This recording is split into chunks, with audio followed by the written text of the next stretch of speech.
Assalamualaikum dan salam sejahtera. Saya Norazima binti Muhammad, MS24 012 6093 akan membentangkan hasil dari tugasan saya, yaitu subjek pengajaran kemahiran membaca yang bertajuk Strategi Pengajaran Membaca yang berkesan dalam pengajaran Bahasa Melayu tingkatan 3. Poin pertama yang saya akan bentangkan iaitu pengenalan. Kemahiran membaca merupakan asas utama dalam pembelajaran bahasa Melayu. Ia bukan sekadar menyebut perkataan, tetapi ia juga melibatkan proses memahami dan mentafsir makna teks. Namun begitu, masih ramai dalam kalangan murid yang membaca secara mekanikal tanpa memahami isi kandungan, terutamanya apabila berhadapan dengan teks ilmiah yang kompleks. Oleh itu, pembentangan ini akan membincangkan cabaran membaca dalam kalangan murid, teori pembelajaran yang menyokong pengajaran membaca, serta strategi pengajaran yang berkesan untuk meningkatkan kefahaman dan minat membaca. Cabaran pengajaran membaca. Terdapat beberapa cabaran utama dalam pengajaran membaca di sekolah menengah. Yang pertama iaitu kekurangan kosakata, seperti murid sukar memahami istilah akademik dalam teks ilmiah. Yang kedua, membaca tanpa memahami makna, seperti murid hanya membaca untuk melaksanakan tugasan sahaja, bukan untuk memahami isi sebenar. Yang ketiga, kurang kemahiran analisis, iaitu gagal dalam mentafsir maklumat tersirat dan mengaitkan dengan pengetahuan yang sedia ada. Selain itu, bahan bacaan yang tidak menarik atau tidak relevan dengan kehidupan murid turut menyebabkan mereka cepat bosan. Kaedah pengajaran guru yang masih tradisional dan berpusatkan guru juga menjadi cabaran yang besar. Akhir sekali, kekurangan keyakinan dan minat terhadap aktiviti membaca menjadikan mereka pasif dalam kelas. Selain itu, saya akan membentangkan teori pembelajaran yang menyokong. Untuk menangani cabaran tersebut, guru perlu berasaskan teori pembelajaran yang relevan. Yang pertama, teori skema oleh Anderson yang menekankan hubungan antara maklumat baharu dengan pengetahuan sedia ada murid. Yang kedua, teori konstruktivisme oleh Piaget dan Brunner yang menegaskan bahawa murid membina makna secara aktif melalui pengalaman pembelajaran. Teori yang ketiga iaitu teori semantik oleh Leach dan Jones yang membantu murid memahami makna perkataan dalam konteks sebenar.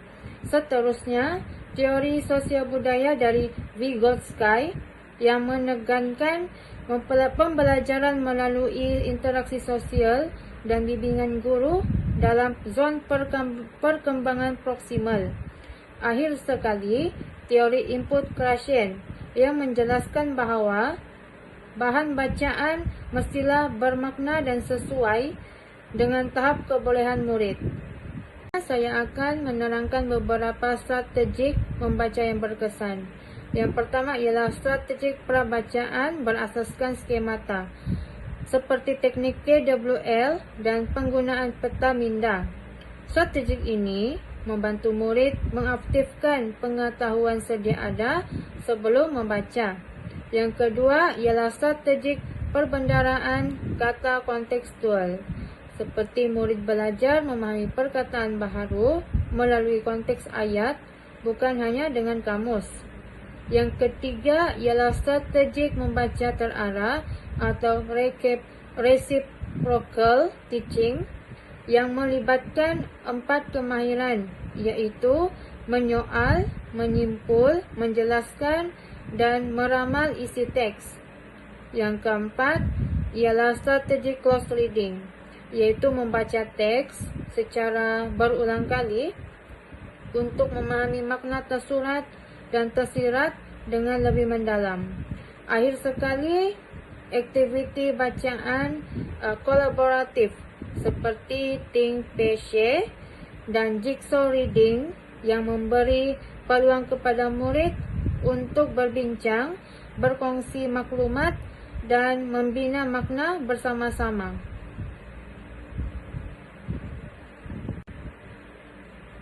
Bagi implikasi terhadap pengajaran dan pembelajaran bahasa Melayu, pelaksanaan strategik membaca yang sistematik membawa banyak kesan positif kepada PDP bahasa Melayu.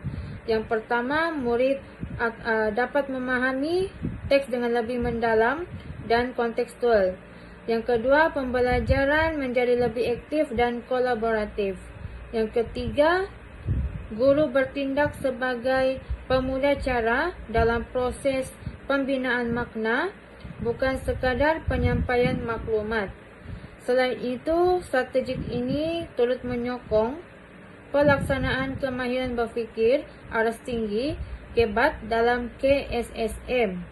Akhir sekali, ia dapat memupuk minat membaca dan budaya literasi yang berterusan dalam kalangan murid. Akhir sekali, saya akan membentangkan rumusan dan penutup. Sebagai rumusan, pengajaran membaca yang berkesan perlulah menekankan kefahaman, bukan sekadar sebutan sahaja. Guru hendaklah mengaplikasikan teori pembelajaran bahasa seperti skema, konstruktivisme, sosial budaya dan input hipotesis dalam merancang aktiviti PDP. Strategik seperti reciprocal teaching, peta semantik, dan think alot dapat membantu murid membina pemikiran kritis serta meningkatkan kefahaman. Peranan guru amat penting sebagai pembimbing, pemudacara, dan pencetus pemikiran. Melalui pendekatan ini, kita dapat melahirkan pembaca yang aktif, kritis, dan sepanjang hayat. Itu sahaja pembentangan hasil daripada tugasan bagi subjek pengajaran kemahiran membaca. Sekian, terima kasih.